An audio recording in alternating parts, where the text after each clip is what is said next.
Good morning to everyone. I am Dr. K. Vijay Kumar, Associate Professor, Public Administration, Government City College, Hyderabad.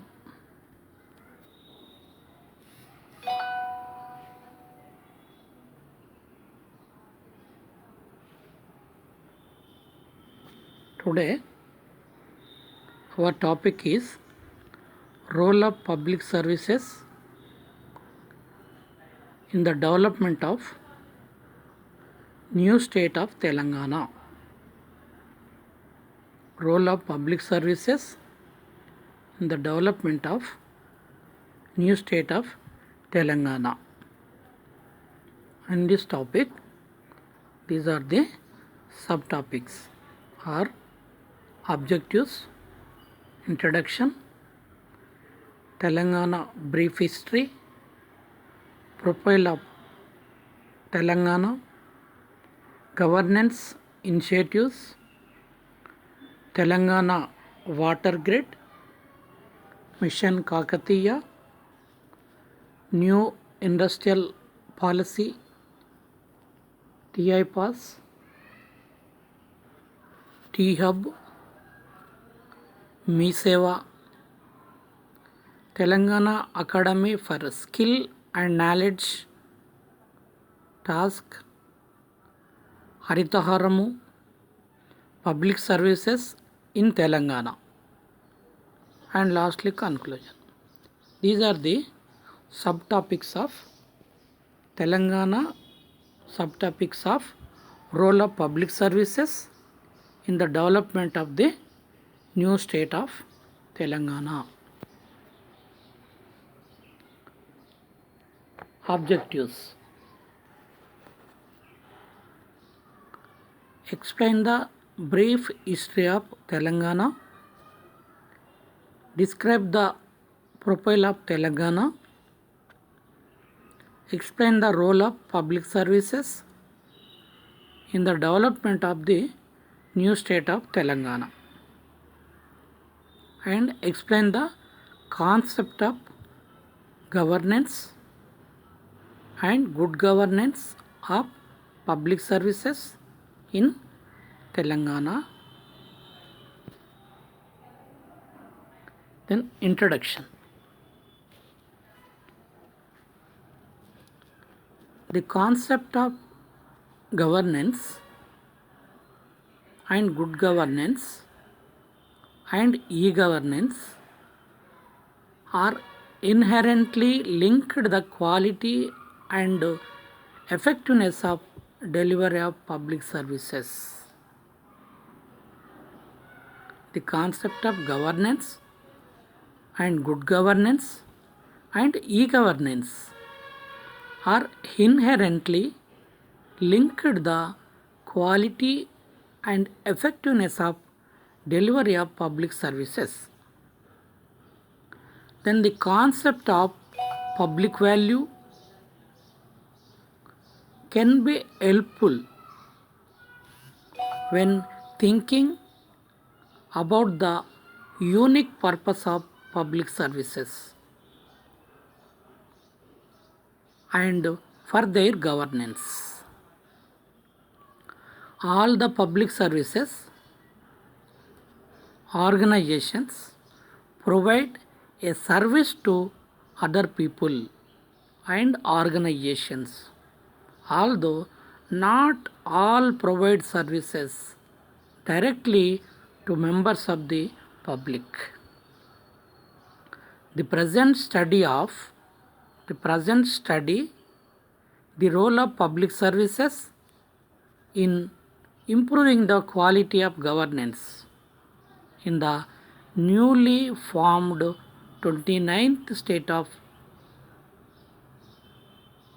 Telangana and 29th state of India, that is Telangana, and various dimensions associated with it. The concept of governance, good governance, e-governance and electronic governance are inherently linked the quality and effectiveness of delivery of public services. The function of governance is to ensure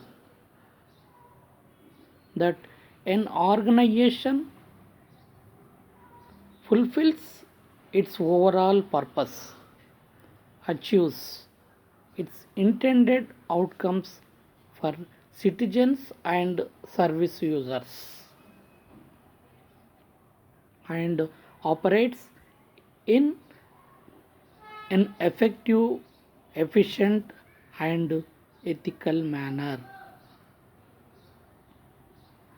This principle should guide all governance activity. Each organization has its own purpose. Each organization has its own purpose. These are also some general purposes that are fundamental to all public governance, including provide good quality services and achieving value for money. Good quality services for value the money.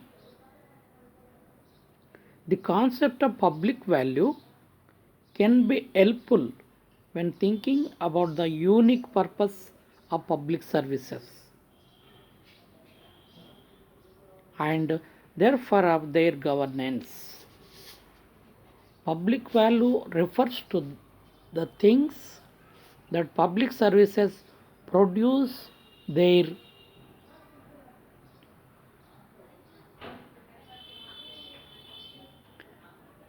public services produce either directly or indirectly.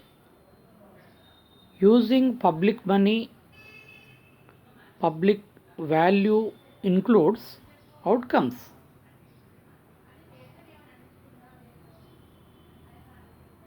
Outcome services such as improved health and improved safety, etc. Example, they are putting CC cameras for safety. They are maintaining hospitals for free of cost, just like Arogyasri. Improving health and improve safety. Such services such as primary care services, and also policing and trust in public governance. Having a clear organizational purpose and set of objectives is a hallmark of good governance. It is a hallmark of good governance. If this purpose is communicated effectively, it can guide people's actions and decisions at all levels in an organization. For many government organizations, others play a major role in determining policy and resource and in setting or agreeing objectives. In these circumstances, it is critically important that there is a common view of the organization's purposes and its intended outcomes. All public service organizations provide a service to other people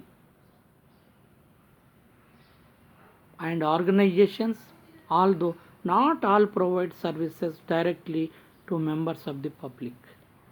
The quality of service is an important measure of how effective an organization is, and so it is particularly important in governance. The experience of public service delivery has been not put up to the marks in developing countries, including India also. Therefore, it became imperative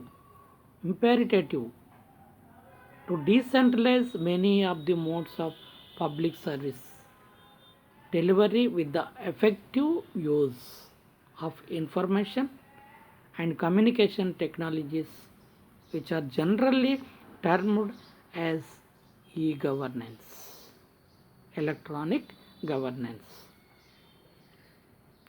Good governance requires all concerned to be clear about the functions of governance and their own roles and responsibilities and those of others, and to behave in ways that are consistent with those roles. Being clear about one's own role and how it relates to that of others increases the chance of performing the role well. Charity about roles also helpful all stakeholders to understand how the governance system works and who is the accountable for what. The, the role of public services in the improving of quality of governance in the newly formed 29th state of India, that is Telangana, and the various dimensions associated with. Then Telangana brief history. Telangana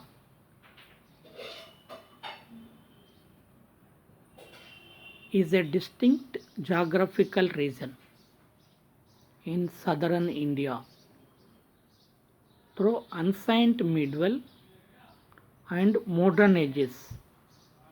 The word Telangana is believed to have been derived from the word Trilinga Desha. Trilinga Desha. Three ancient Shiva temples at Srisailam and Kaleshwaram and Draksharamam is an historical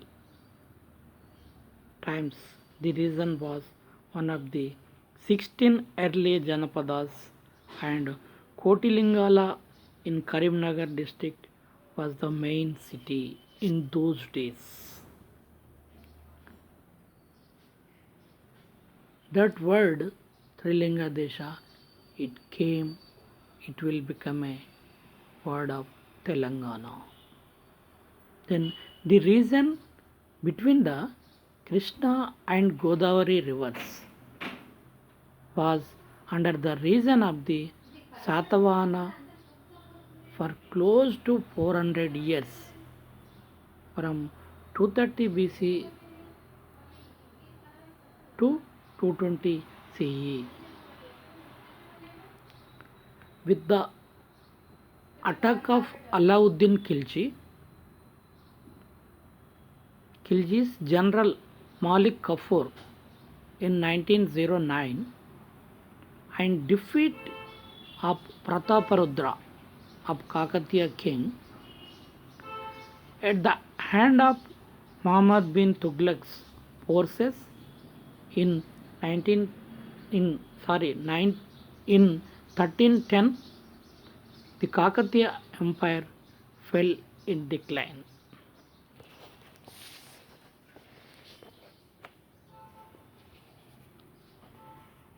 The word Telangana is believed to have been derived from the word Trilinga Desha, the ancient name of the erstwhile region of Andhra Pradesh, so called because it is believed that it was flanked by three ancient Shiva temples at Srisailam, now it is in Andhra Pradesh, Kaleshwaram, now it is in Telangana, and Draksharamam, now it is Andhra Pradesh. And historical times, the reason was one of the 16 Janapadas, and Kotilingala is in Karimnagar district was the main city in those days. The region between the Krishna and Godavari rivers was under the region of Satavahana for close to 400 years. The region experienced as golden age during the Kakatiya Empire from 1083 to 1203 CE. The Kakatiya established a huge empire here that at its peak stretched from the Godavari Delta in the east to Raichur, Karnataka, in the west, and from Bastar, now it is in Chhattisgarh. In the north to Srisailam in the south, with their capital at Warangal, Kakatiya's capital at Warangal. The Kakatiyas built outstanding monuments and temples and were known for their patronage of literature. With the attack of Alauddin Khilji's general Malik Kafur in 1309 and the defeated the Prataprudra at the hands of Muhammad bin Tughlaq's forces in 1310, the Kakatiya Empire fell into decline. The region was under the Delhi Sultanate and later the Bahmani Sultanate before Quli Qutub Shah established the Qutub Shahi dynasty with its capital at Golconda near Hyderabad in 1687. Golconda fell to Aurangzeb after a year-long siege and a bloody battle.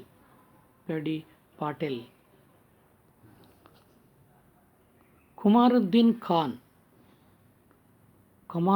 Khan was appointed Viceroy of Deccan in 1712, and in 1724 he established his independence, taking the name of Asaf Jaha and also starting the Asif dynasty. That dynasty was also called as the Asif Jahi Nizams after the title Nizam ul Malik, administrator of realm, conferred on Asif Jahi earlier. They were more popular known as the Nizams of Hyderabad.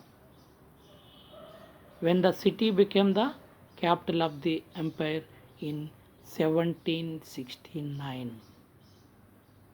When the Nizam had to sign subsidiary alliance with the British in 1799, he lost control over the state's defense and external affairs. The Nizam also had to cede the coastal Andhra and Rayalaseema regions of his kingdom to the Britishers. So, in Andhra Pradesh, the Britishers ruled the two regions, that is coastal and Rayalaseema. The Telangana region only, means Deccan region only, ruled by the Nizams in those days also, in the British rule also, before freedom. As he could not pay monetarily for the assistance they rendered in his wars against Tipu Sultan. During the Nizam's rule, the rural areas were effectively controlled by that were called the Samsthanams, a group of villages, Samsthanam, that were in turn ruled by the feudal lords known as Doras. Doras, mostly hailing from the Reddy and Velma community. These local Doras run a brutal and oppressive regime mercilessly extracting taxes from the helpless peasantry and keeping the Nizam happy with their tributes. It was under such oppressive circumstances that the Telangana rebellion began, when peasants from the background castes and the rural poor rose against the Doras and were supported by communist leaders. The communist led agitation started in 1946 and succeeded in liberating many villages. Thus, the Telangana revolt, which was basically started to secure a better deal for the peasants, soon became a full-fledged struggle against the Nizam himself. The last Nizam of Hyderabad, Usman Ali Khan, who wanted to establish an independent Muslim state in India, refused to join the Indian Union. The central government sent the military to annex Hyderabad in September 1948 under Operation Polo, led by Captain General Army General Chaudhary. The Nizam's army was no match for the Indian army, and in just 5 days they were totally routed. The Nizam surrendered to Indian Union on 17th September 1948. Later, the States Reorganization Committee (SRC), which had Fazal Ali, K.M. Panikkar and H.N. Kunjru among others, recommended the formation of the Vishalandhra, which would merge the Telugu-speaking areas of the existing Hyderabad state with Andhra state. Burgula Ramakrishna Rao was the first Chief Minister of Hyderabad state. Opposed the merger, saying only leftist parties were supporting it for their own political calculations. In between, there occurred the Mulki agitation in Telangana in 1952, led by students against non-locals taking jobs with slogans of Gar Mulki, go back. It was then that the gentleman's agreement was signed between the leaders of Hyderabad state and Andhra state to address the concerns of the leaders opposed to the merger, and which eventually led to the formation of Andhra Pradesh in 1956. Bejwada Gopal Reddy is the Chief Minister of Andhra state, and Burgula Ramakrishna Rao was the Chief Minister of Hyderabad state, were signatories to this agreement. This led to the formation of Andhra Pradesh on November 1st, 1956. Then after The fact remains the tensions were simmering among various regions of the unified state over resources and employment. There were agitations, continued agitations periodically over these issues, and massive movement was built around 1969 Telangana agitation for achieving the goal of separate Telangana. Also, the Jai Andhra movement picked up rapidly in 1972, forcing the political establishment to elect a leader from Telangana as the chief minister and initiating land and other reforms to ease the tension in the region. Agitation simmered again in 2009, demanding the repeal of government order that discrimination locals in public services. With rapid spread of the agitation to all part of the region, the central government on the November 9th that year announced the formation of Telangana state. There was a counter movement in other parts of Andhra Pradesh against the division. The five-member Justice V.N. Sri Krishna Committee constituted on 3rd February 2010 to examine the situation in the state of Andhra Pradesh.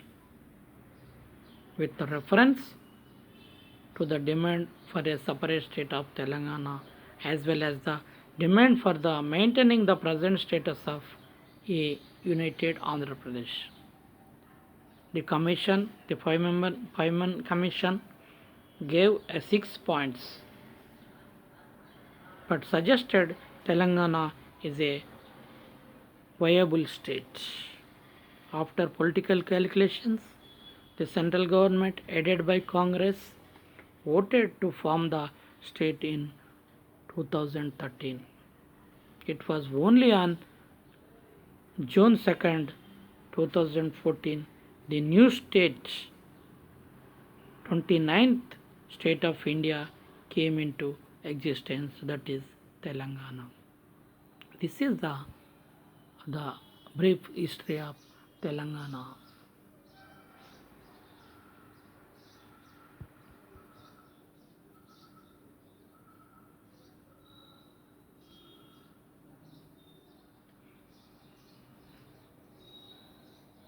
It is over. Then profile of Telangana. Profile of Telangana. The new state of Telangana with a geographical area of 1.14840 square kilometers.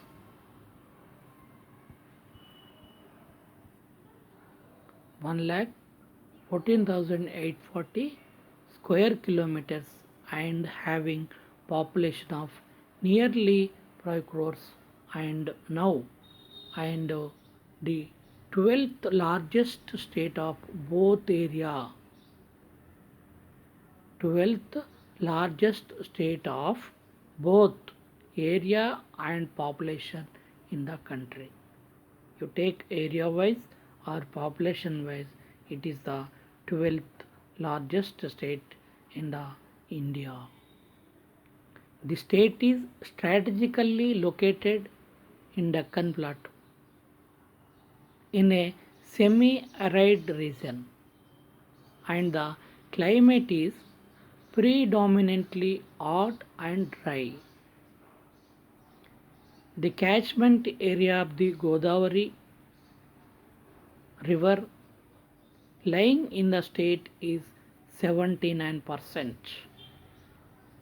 79%. And the Krishna is 68. Krishna river is 68% despite the large proportion of the catchment area of these major rivers lying in the Telangana state. The capital city of Hyderabad, which is entirely urban account for over 35% of the state total urban population. Now it is richest state in India. The new state Telangana, its geographical area 1,14,440 square kilometers, having a population 3 crores 51 lakhs 93,978, that is 2011 census, but it is increased to nearly 5 crores also. Is the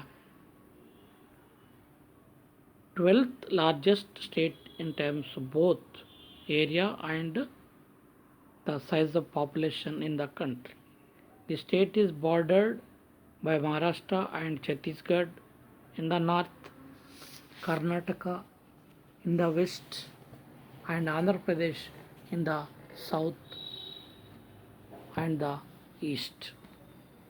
The state is strategically located in the Deccan Plateau in a semi-arid region.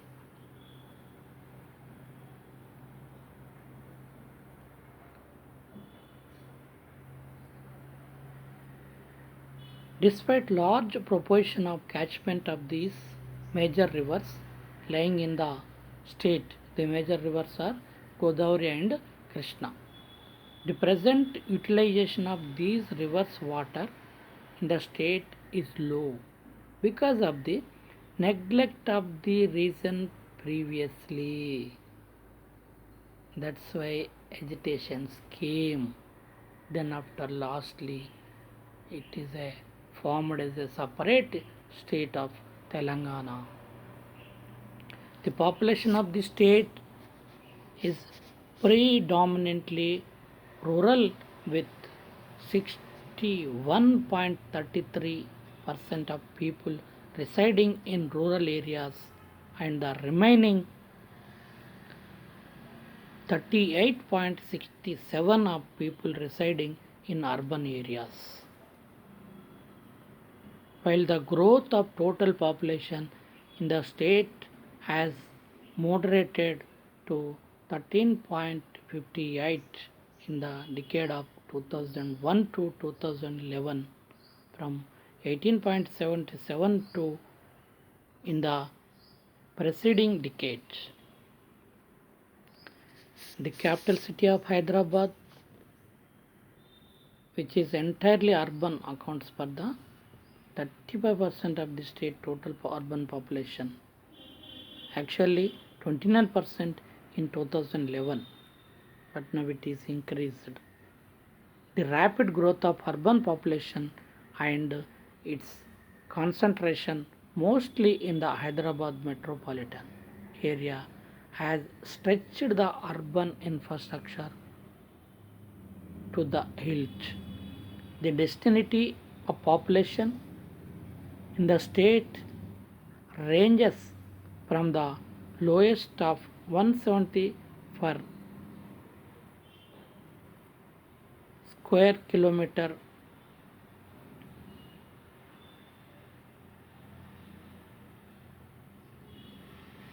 then the total population of the state are nearly 5 crores.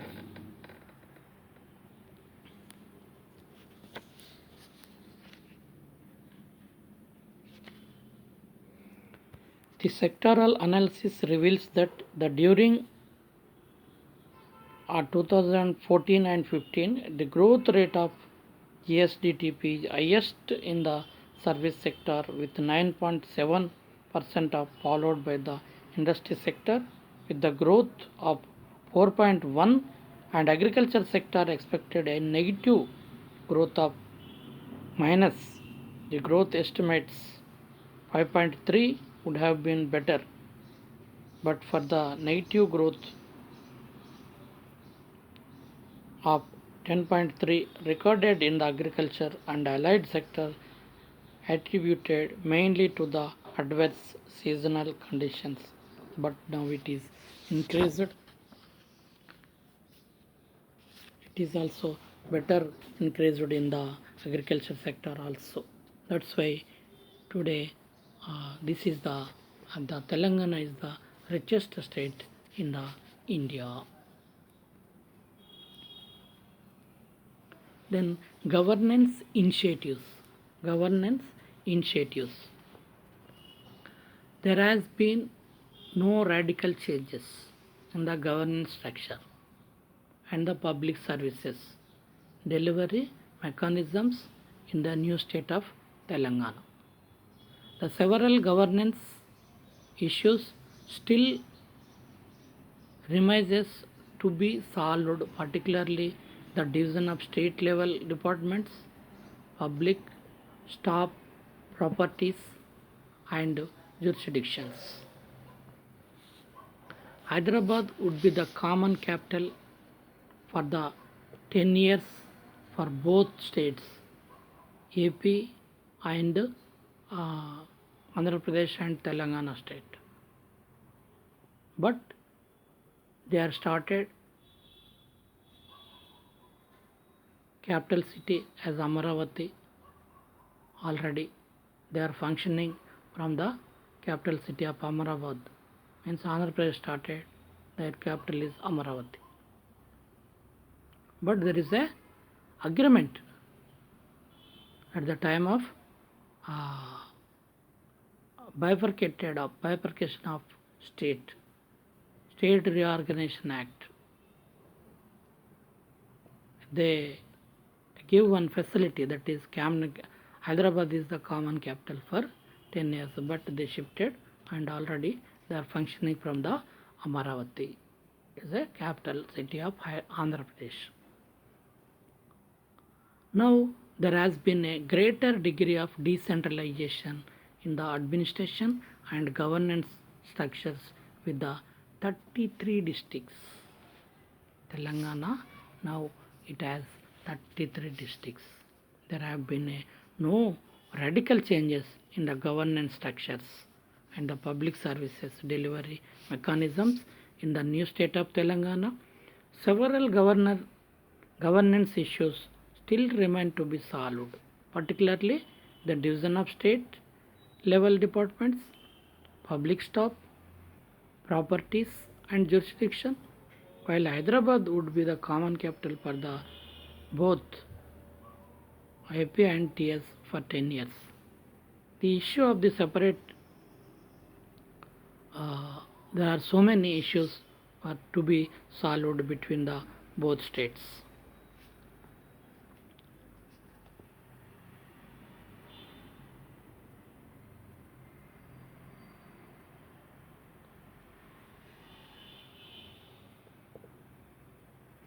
Then as the situation stands now, there has been greater degree of decentralization in administration and governance structures with all the before 10 districts, now it is 33 districts enjoying a relative autonomy from the state capital, which was not the easy to the in the United AP. Many new governance initiatives have been launched over the last some 6 years. A brief, this is the governance initiatives of the Telangana state.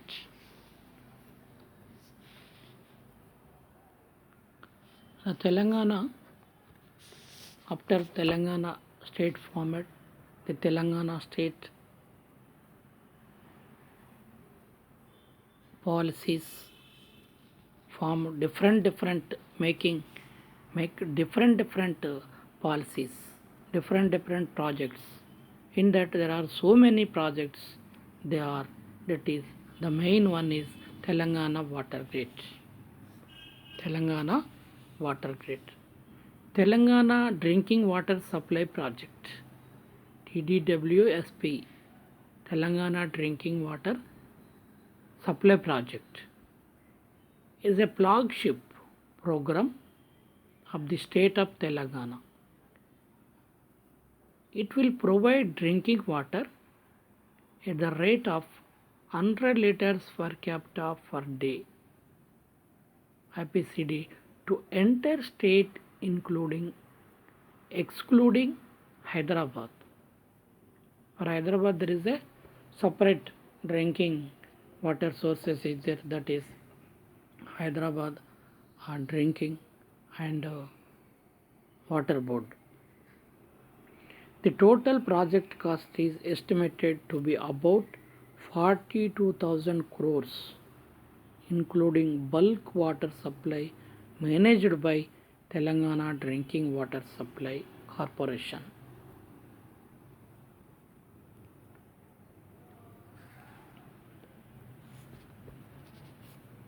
Intra-village water supply system managed by the Village Water and Sanitation Committee. These committees are also established at village level. In this project, using smart technology, water usage will be monitored and wastage will be reduced.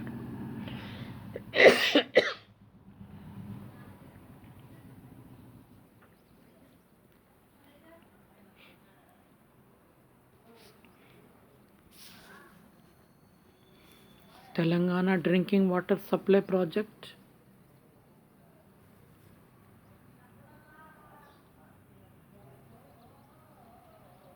is the flagship program of the state of Telangana. It will provide drinking water at the rate of 100 liters per capita per day per person to the